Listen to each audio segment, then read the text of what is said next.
Кыргызстанда 1-майдан тарта электр энергиясы 11 тыйынга кымбатташы мүмкүн. Министрлер кабинети калкка электр энергиясына болгон бааны ушул жылдын май айынан тартып көтөрүүнү сунуштап, токтом долбоору коомдук талкууга коюлду. Энергетика министрлигинин маалыматына ылайык, тариф инфляциянын деңгээлин эске алуу менен чыгарылган.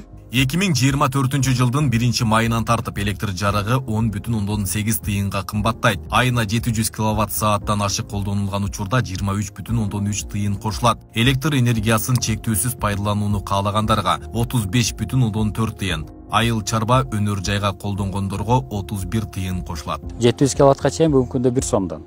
700 киловаттан ашканы 2 сом 16 тыйын. Үй бүлөлүк көмөк деген тарифибиз бар. Бул калкка байланыштуу, буларга 50 тыйындан.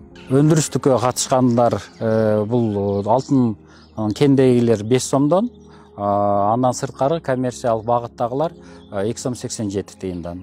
Суугат багытындагылар 1 сом 10 тыйындан. Электр энергиясына болгон баанын өсүшү коомчулукта талкуу жаратты. Айрымдар элдин мүмкүнчүлүгүн эске алыш керек десе, көпчүлүк электр жабдууларын жаңылоо үчүн тарифти жогорулатууга макул. Туура эле деп ойлойм, кичине элдер жардам кылыш керек өкмөткө.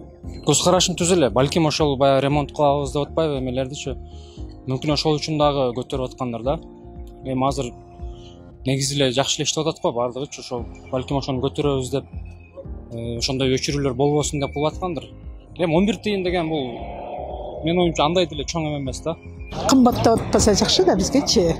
Кымбат болуш керек эмес. Мына айыл апаларында эми иш жумуштары башталды. Ошо иш жумуштарына байланыштуу баарында кыйынчылык да, акчаны неме электр энергиясына төлөп койгонго. Эми бар жокту көрүп атабыз, шарттарды, бар жок бузулган. Эски трансформаторлар 30 жылдан бери элдер эле туура түшүнүш керек, эми бардыгын оңдош керек. Адистер ГЭСтердеги жана көмөк чордондогу электр жабдыктарынын эскилиги жеткенин, айрымдары эгемендикти алгандан бери жаңылана электигин айтып келишет. Буга өз кезегинде каржылык мүмкүнчүлүк жетпей, бул тармакка көңүл бурулбагандыгы менен түшүндүрүшөт. Эң арзан баа энергияга биздики. Бирок мында карасак, тетиктерди алмаштырып, оңдош үчүн каражат керек. Каражатты каяктан алабыз? Тарифтерди секинден көтөрүп, анан кийин каражат табыш керек да. Андан тышкары мына токтогулду, азыр 3 коргондо атабыз, ошону оңдоп алып аткан болсок, азыр еще мощность көбөйөт. Мощность көбөйгөндөн кийин светти дагы элдерге кеңири берилип калат да. Токтогул ГЭСинин 1-гидроагрегатынын реконструкциялоо ишинин башталганына 20 күндөн ашты. Бул иште 2024-25 жылдын күз-кыш мезгилине калкты үзгүлтүксүз электр энергиясы менен камсыздоо үчүн толук бүткөрүү пландалууда. Эгер жумуш ийгиликтүү аяктаса, Токтогул ГЭСинин кубаттуулугу дагы 60 мегаваттка көтөрүлөт. Мындан тышкары 3 коргон ГЭСин модернизациялоо долбоору дагы башталган.